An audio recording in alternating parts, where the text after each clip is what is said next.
వీడి మాట నెగ్గించుకుంటాడు. వీడిని ఇట్లే అనగదొక్కబడాలి.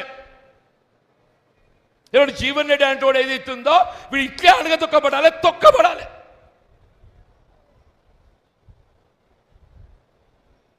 వీడు ఇట్లే తొక్కబడాలి. ఇదేనా మీ ఆలోచన?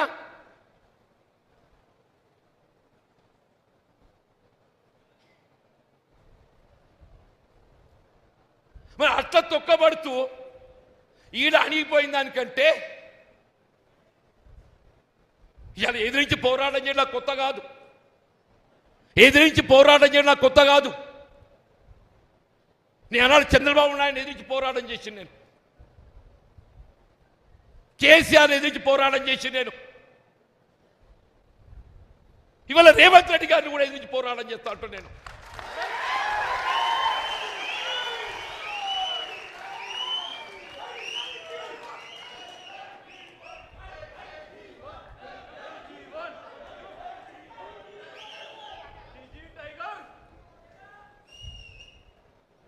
నీతో తొక్కబడుతూ అణగదొక్కబడ్డ దానికంటే ఎదిరించి పోరాడతారు పోయేదేమున్నదే? నాకు ఎదిరించి పోరాడ పోయేదేంది అంటూ నేను మనం పోయేదేందే చెప్పర్రా? పోరాడదామా వద్దా చెప్పండి, పోరాడదామా వద్దా? మరి ఇక్కడ అణగదొక్కబడదామా? ఎంతకాలం ఈ అవమానాలు, ఎంతకాలం ఈ అవమానాలు, ఎంతకాలం ఈ మానసిక క్షోభ? అంటే కాంగ్రెస్ పార్టీల నుంచి ఎవడు ఎదగద్దు, కాంగ్రెస్ పార్టీల నుంచి ఎవడు ఎదగద్దు. నీ చెప్పు చేతుల్లో ఉండేటోడు, నీ దయా దాక్షిణ్యాలకు లొంగేటోడు, నీ అడుగులకు అడుగులు ఎత్తటోడు, వాడు మాత్రమే కాంగ్రెస్ పార్టీలు కొనసాగాలి.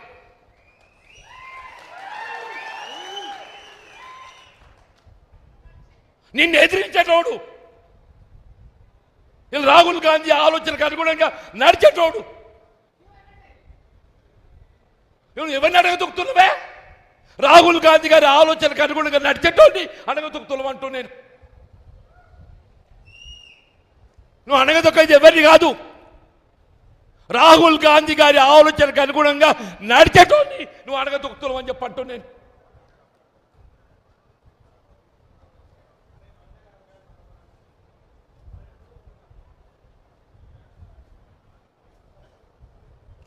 ఏ 2.5 సంవత్సరాలు నేను పదవి అడగలేదే, నేను ప్రభుత్వ సలహాదారు అడగలేదు, నిన్ను కార్పొరేట్ చైర్మన్ అడగలే. నాకు అర్హత లేకనా? ఆడేవాడు పోచాల శ్రీనివాసుడు బతకచ్చినోడు, ఆడికి ప్రభుత్వ సలహాదారు ఆడేవాడే.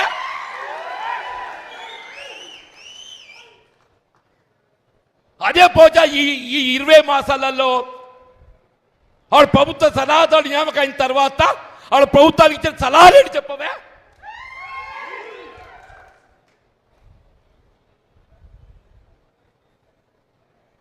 నువ్వు వ్యవసాయ రంగాన్ని ఏం సలహాలు ఇచ్చినవే నువ్వు?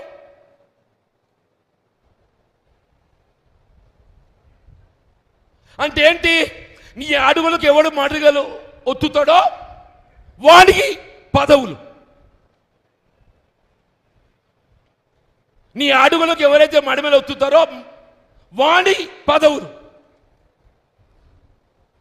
నేను అడుగుతున్నా, ఎవరా ఈ వేం నరేందర్ రెడ్డి?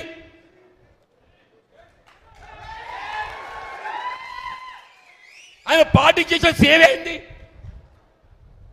బాబు చిన్నారెడ్డి గారు మా మిత్రుడు, he senior to me. When I joined into Congress party, he was Youth Congress, State Youth Congress President. వనపర్తికి టికెట్ ఇచ్చి అక్కడ ఉన్న ప్రత్యేక పరిస్థితులలో ఆయన టికెట్ మొన్నగా మామూలు టికెట్ ఇక్కున్నట్టు ఏమున్న టికెట్ ఇక్కున్నారు కదా, అక్కడ టికెట్ खींच लिए ना साहब, जैसे आपको टिकट खींच लिए, ये छिन्ना रेड्डी का बीफाम से खींच लिए. తీసుకొని మినిట్స్లో పెట్టిండ్రు. బై నీకు ప్రభుత్వం వచ్చినాక తగిన గౌరవం ఇస్తాం, నీకు రాజ్యసభ ఇస్తాం అని చెప్పన్నారా? మొన్న ఆయన స్టేట్మెంట్ చూసిన బాధ కలిగిందే. నాకు నా అనుభవం, సీనియారిటీ, నా టికెట్ ఇచ్చి లాక్కోవటం, నీ ఆనాడే ఆత్మహత్య చేసుకోవాలని స్టేట్మెంట్ ఇచ్చిండే. చిన్నారెడ్డి గారు ఏదైతుందో నాకు జరిగిన అవమానానికి నేను ఆత్మహత్య చేసుకోవాలనేట్టుగా ఆలోచన వచ్చింది చెప్పిండే చిన్నారెడ్డి. ఇదేనా పార్టీ సీనియర్లకు ఇచ్చే గౌరవం?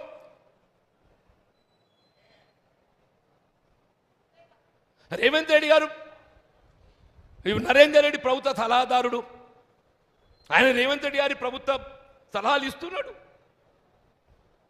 ఆయనే ముఖ్యమంత్రి ఏమేమి సలహాలు ఇవ్వాలో ఇస్తున్నాడు అన్ని. ఇప్పుడు ఆయన సలహాలకు అనుగుణంగానే ప్రభుత్వం నడుస్తున్నది. వేం నరేందర్ రెడ్డి సలహాలకు అనుగుణంగానే ప్రభుత్వం నడుస్తున్నది. మరి మళ్ళీ ఇంకెందుగా ఇది? ఆ చిన్నారెడ్డి గారికి ఇస్తున్న గౌరవం దక్కుతుంది కదనే.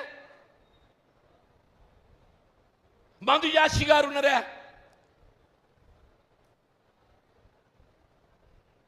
వంశీ చంద్రారెడ్డి ఉన్నారు, హనుమంతరావు గారు ఉన్నారు.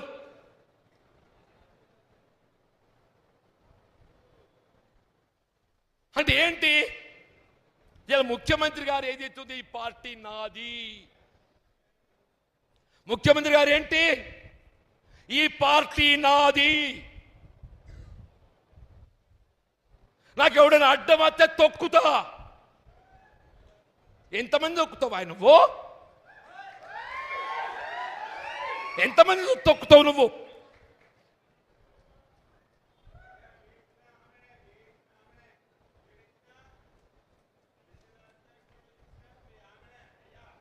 ఇవ్వాలే చెప్తున్నా నేను. నీ తొక్కుడు కాదు, మన జగిత్యాల నియోజకవర్గం ఏదైతుందో, నినదించినాడు అడ్డుపడ్డనాడు ఏదైతుందో, అది ఏ శక్తి కూడా మమ్మల్ని అడ్డుకు ఆపలేదు చెప్పట్టు నేను.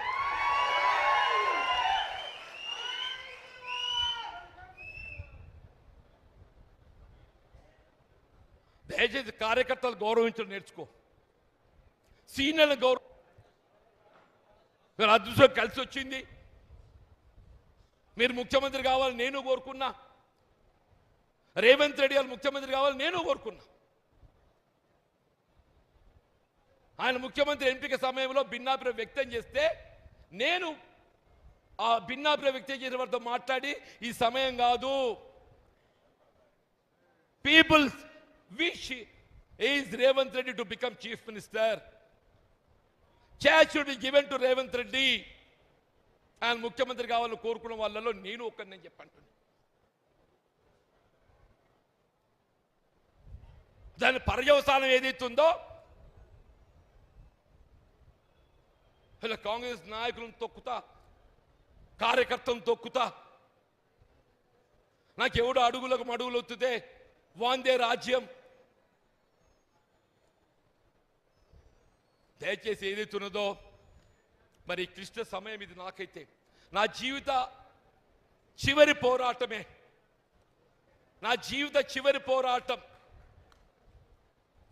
ఇంతకాలం నాకు తోడు నిలిచిండ్రు, 4 దశాబ్దాలు నాకు తోడు నిలిచిండ్రు. భవిష్యత్తులో నాకు తోడు నిలవాలని కోరుతున్నాను నేను.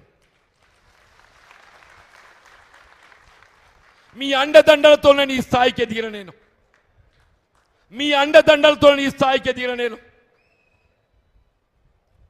ఇలా అభివృద్ధిలో జగిత్యాల నియోజకవర్గానికి ఏదైతుందో మొత్తం రాష్ట్రంలోనే ఒక ప్రత్యేకమైన స్థానం ఉంది అంటూ నేను. మనం పోటీ పడ్డది అన్నాడు, పులివెందలతో పోటీ పడ్డాం.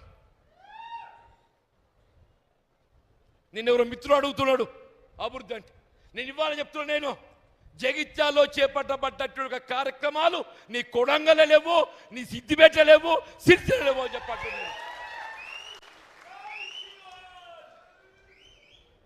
దేవుడు అవకాశం ఇస్తే తెలంగాణ రాష్ట్రమే కాదు, జాతీయ స్థాయిలో జగిత్యాల గుర్తింపచ్చే విధంగా దీన్ని అభివృద్ధి చేయడం సంకల్పం చెప్పండి. జాతీయ స్థాయిలో గుర్తింపచ్చే విధంగా అభివృద్ధి చేయడం సంకల్పం చెప్పండి. దయచేసి మనం ఎంచుకుంటే బాట ఇది. మళ్ళీ 10 ఏళ్ళు కష్టపడ్డాం, రెండేళ్ళు గడిచిపోయింది అవమానాలతోని, రెండేళ్ళు అవమానాలతో గడిచిపోయింది. ఈ రెండేళ్ళు పోరాటంతో గడుపుతామంటున్నా, రెండేళ్ళు పోరాటంతో గడుపుతామని చెప్పంటున్నా. నేను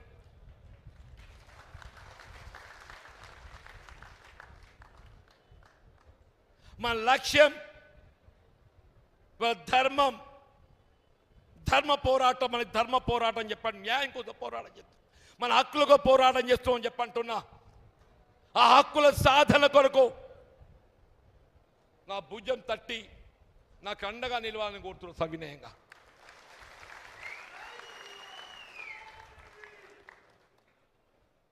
దయచేసి నేను ఏదైతే ఉందో నా మనోభావాలు వ్యక్తం చేశాను.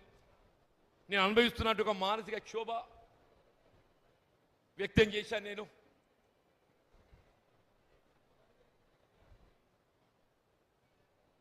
నేను పార్టీ వీడడం అనేది నాటువంటి బాధాకరం చెప్తున్నా. నేనేం స్క్రీన్ గీసుకొని ముఖ్యమంత్రి కావాలని చెప్పి కాంగ్రెస్ పార్టీలకు రాలేదు. కొద్దిమంది ఏదైతున్నదో స్క్రీన్ గీసుకొని ముఖ్యమంత్రి కావాలని పార్టీలోకి వచ్చిన వాళ్ళు ఉన్నారు.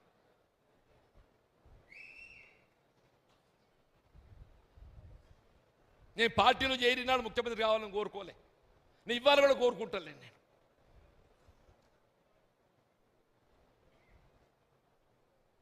మీరు ఏ స్క్రీన్ గీసుకొని తొక్కుకుంటా ముఖ్యమంత్రి అయినరో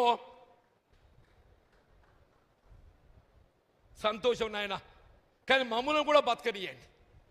ఇతర నన్నంటే నేను పోతున్న స్వేచ్ఛ ఏమవుతుందో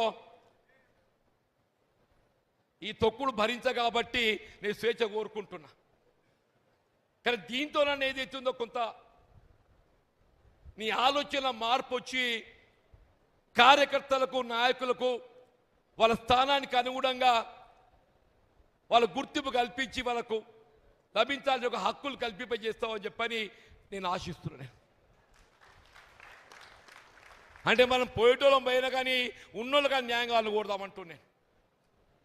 మనం పోయేటోళ్ళం పోయినా కానీ ఉన్నోళ్ళు కానీ న్యాయం కావాలని కోరుదామని చెప్పంటున్నాను.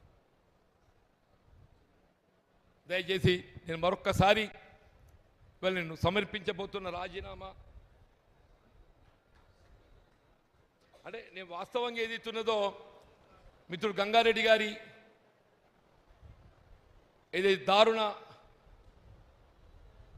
ఏదో మారణ కాండ జరిగిన తర్వాత పార్టీకి 24th అక్టోబర్ లెటర్ రాశానే. దానికి తోడి రోజు ఈ మధ్యకాలంలో జరిగిన పరిణామాలు సింపుల్గా ఏదైతుందో వివరిస్తూ నా రాజీనామా పత్రాన్ని విడుదల చేస్తున్నా.